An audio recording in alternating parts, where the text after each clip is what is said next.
gonna walk out of here with at least one N64 game. And yeah, Cyber Tiger. I think in a way it's kind of to heal the wounds from the fact of me playing bits and pieces of PGA European Tour. So I kind of needed a better golf game. And I mean, of course, I could have just played Mario Golf or Waiale or Wiley Country Club, but you know what? We're getting the whole library anyway, so yeah. Look around you.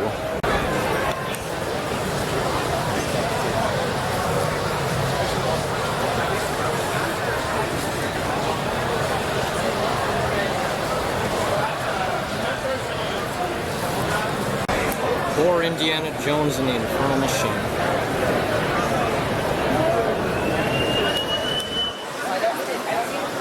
Urban Strike on Game Gear for $60.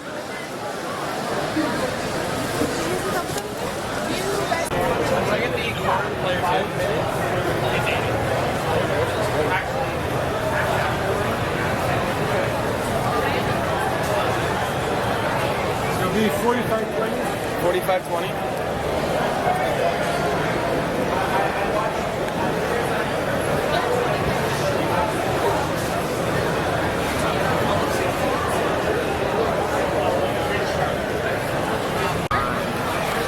But is it really the definitive version of the iconic puzzle? Is this really better than Tetris DS, or Puyo Puyo Tetris, or even Tetris 99? You know, I don't know, the new Tetris on the Dreamcast, or Tetris Plus, or many other Tetris. I'm actually kind of shocked at that.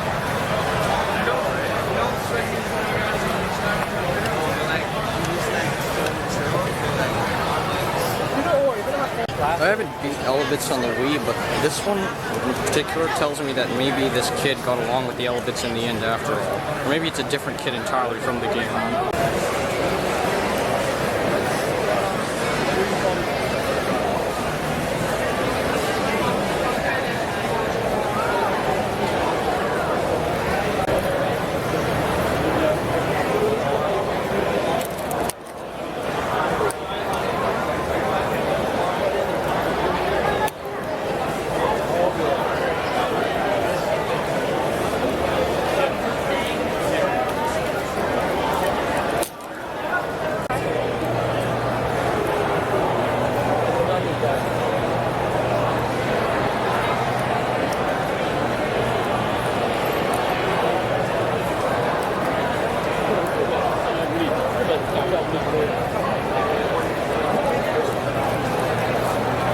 So here we have a Japanese Mario Party 3, and is back. What even is this? Like, this customized back? Ah, yes. Double Harvey's burger with lettuce, tomatoes, pickles, onions, fries, some Pepsi, and first, 4 donuts. See that? Yeah. Pretty packed, because, you know, this is, convention's pretty much winding down. Alright, okay, yes. Pickups, we're doing it again this style like I did, you know, last year. So, yeah. Anyways, one thing I forgot to mention, in the first, Anime North, or the first part of these 3 Anime North videos is, one thing I also did is I did, go to the Re-Res Q&A panel, you know, met up with, Shane Lewis again and his co-host Adam. Not Adam Korlick though, this is a different Adam. And there's a picture with me and them which you will see afterwards. But you can also see some clips from their panel last in the Anime North Day 2 video. Anyways, so one thing I really wanted to kind of look out for, of course, really just okay, what I should say is that, in general, I was looking for more, you know, non-Nintendo stuff, but as you can see, pretty much everything here is Nintendo stuff. There was some non-Nintendo stuff I could have got, like, you know, I saw multiple copies of Akai Katana on the Xbox 360, but I decided to kind of hold back on that and see if there was anything else more important for me to get. I mentioned in I mentioned in the first video that one game I was really looking for was Fate Extilla, the Umbral Star for the PS4, which I did end up buying off eBay, but again, I could not fucking find that anywhere at the convention. That made me mad! But, yeah. Not even really much Sega stuff, you know, I was looking for Genesis stuff, Dreamcast stuff, but in the end, this is what we got, so let's actually talk about what we got instead of what we didn't get, shall we? How about we start off with probably the most painful one to get? This is Super Mario Kart on the Super Nintendo. I say this is painful because this is a label upgrade. Definitely the most expensive label upgrade I've had to deal with. Even if I was trading in another copy of Super Mario Kart. The problem with mine, I obviously don't have the copy anymore to show you, but if you look at my 2017 room tour and my 2018 Mario Games collection video, you'll see what I'm talking about, hopefully, is that there was a little chip on the end label. Like, well, part of the label was just completely gone and exposed to where you could see the plastic under it, and it just looked horrible sitting on the shelf. So I was able to trade in a copy. The guy said, I'll give you 20 for your copy, and I said, can we do 25? And he was like, well, what exactly were you looking to buy? And I basically told him this, you know, and how I wanted this version specifically with, like, this part that's actually closed in, you know, because later Super Nintendo games, this part is, like, open, completely exposed. So yeah, that's $25 fucking gone. I could have used that 25 on, like, another 3DS game or something, you know, maybe even a Saturn game, you know, Virtua Racing on Saturn, one that I saw. I also saw, like, Valora Valley Golf, but that was $60, and I don't really feel like buying that right now. But yeah, that's that. And I guess now I have an excuse to revisit and replay some more Super Mario Kart. Funny thing is, I've actually, of course, owned Super Mario Kart since July of 2015, and I'm sure I've mentioned this before, probably in the gaming pickups, I don't know, but the same day that this came in the mail, High School Terror Story for the Sega Saturn also came in the mail, and yet both were coming from Japan. Yeah, fucking North American game coming from Japan. That's just how I had to deal with it when I was looking for the game all those years ago.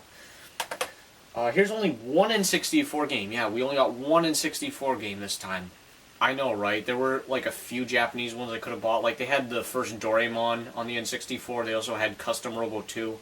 But I didn't end up picking up those because I don't have all the fucking money in the world. But yeah, this is Cyber Tiger. Yeah.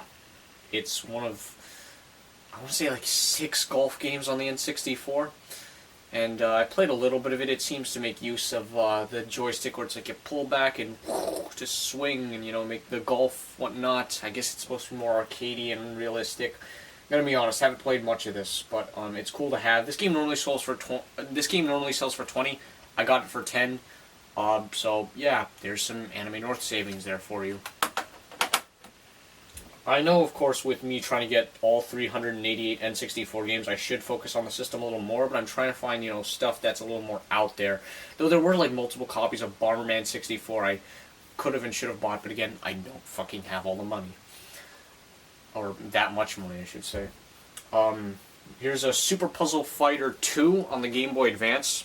This one I'm really glad to have. They were selling it for 30. I said, can we do 25? They said, sure. Yeah, this is not a very common game at all. Didn't think I would run into it in stores. Don't really see it much on eBay. So, yeah, this is really cool to have. It had the somewhat infamous, though not infamous enough, Twitch streamer Gilgatex play this for his Game Boy Advance challenge. So, yeah, pretty much every game I'm going to have him play, I'll end up buying myself. So, this was one of them. And I would have bought this anyways because, you know, of course, you might know this on the PS1 or even the Saturn, but this is, maybe not that much cheaper than the PS1 version, but it's definitely cheaper than the Saturn version. And I decided, you know, I don't really get too many Game Boy Advance games anyways. You know, we'll show the Game Boy Advance some love. I can always get the Saturn version sometime, years from now, you know? So, yeah, very good purchase for sure. Donkey Kong Land 2 on the original Game Boy. Again, I really needed this. I, of course, got the Game Boy Color Japan exclusive remake, Donkey Kong GB, Dinky Kong, and Dixie Kong, of Donkey Kong Land 3 back in August of 2015. And then in, like, December of 2016, I got the first one. And here we are in May of 2019, and I finally get the second one. So, Very nice to have. It's also nice that it's not a player's choice copy or anything. I've only played like the first 3 levels of this and then saved, so that's my progress of that. Definitely going to beat this though, and continue it on. While we're on the subject of original Game Boy, here's an original Game Boy. This was another kind of somewhat painful purchase to make, but it was still really good. On day 1, I did see an original Game Boy there for $70, and I was like, ooh. And I was thinking, okay, I'll come back tomorrow and ask them for $60.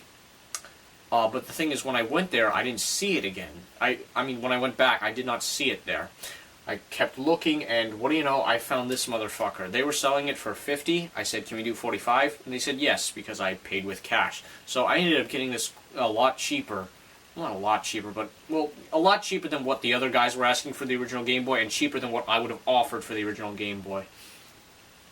I, of course, brought my own batteries. I brought a copy of Motocross Maniacs with me to, you know, just kind of fuck around with it. And I gotta say, it's really cool to have an original Game Boy. It really is, you know. Obviously, I'm not really gonna play much on it because I'll always just play on my like Game Boy player or my Game Boy Advance SP. But yeah, it's really cool to have this, you know, because I don't think I'll ever go and get all the models of the Game Boy, but you gotta have at least the actual 3 that play unique games. You know, Game Boy Color, and Game Boy Advance. So yeah, it works well. The sound was kind of a little mixed at first, but again, it seems to be doing well. It's good to have. It's good it works. It's good it isn't like yellowed or something. Very happy to have this, and you know, I think I got a better deal getting this at a convention than I would at any fucking game store or, you know, anywhere online. How are we doing on time? Wow, fuck. Super Bomberman R for the Switch. Of course, as you may know, this is was a launch title for the Switch. Didn't get Bomberman 64, but I got this. You know, of course, this game has 8-player Bomberman, so that's going to be cool. And it has a single player that looks good. I remember when I was filming this, I said how this wasn't going to hold a candle to Bomberman Hero and Bomberman Generation single-player campaign. I say that, but like fucking Bomberman Hero doesn't have a multiplayer mode. And, well, yeah, in many ways that's true. It's still fine for what it is. It, of course, holds the basic formula of, you know, basically kill all the enemies in the stage like other Bomberman games, older ones, and you know, that works well enough. It's very good to have, even if it was ported to the PS4 and the Xbox One. In fact, the first thing that happened when I booted this game up, it said an update was available and started giving me all these costumes and whatnot that I guess were initially exclusive to the PS3 and Xbox One port. I don't think the PS3 and Xbox One port Super Bomberman R Shiny Edition really add anything, you know, like new stages or anything like that. So, yeah, there was still plenty of reason to get it on Switch. That and also to fucking get a Switch game at a convention. Again, last one I got was Aquamotor Racing Utopia in last year's Anime North, and that game is fucking bad. So here's a game that's fucking good. Volleyball on the NES. Gonna be honest, not really paying much attention to the NES this year, or even like probably the next couple years. There's like 2 or 3 more games I'd like to get. Like I'd like to get Ivan Iron Man Stewart's Super Off-Road, Nintendo World Cup, and maybe Mega Man 2, which I almost bought at the convention, but again, I don't have fucking money. But this one, I decided, you know what, why not? It's nice to have another black box game. I've been kind of, you know, talking about this game a couple years and whatnot. And yeah, it's one of the black box sports series games that's just simply titled what the sport is. Not giving exactly the best first impression of this. I think if you want volleyball action on the NES, stick with, you know, Super Spike V-Ball. In fact, I wonder how great volleyball on the Sega Master System compares to this. And it was like $15, so yeah, why the hell not? Here's the only non-Nintendo thing I picked up. It's a really good purchase, though, make no mistake, but again, we should have got a little more. This is Crash Team Racing on the PlayStation 1. Now, of course, yes, the remake is coming out. In fact, it probably already is out. I don't even know. I'm not following that much. And, yeah, there's a lot to warrant to get that, but in this case, here's the original. It's not like, say, you know, Tales of Vesperia. Don't fucking buy the original, play the definitive edition. Or, you know, Mario Kart 8. Unless you're a collector and, you know, gotta have all the Mario Karts, individual games, just get Mario Kart 8 Deluxe. But in the case of this, you know, there's a reason to. I do have some nostalgia somewhat, of course, you know, because I bought the first 3 Crash Bandicoot games all back in 2014, but I never bought Crash Bash or this, you know.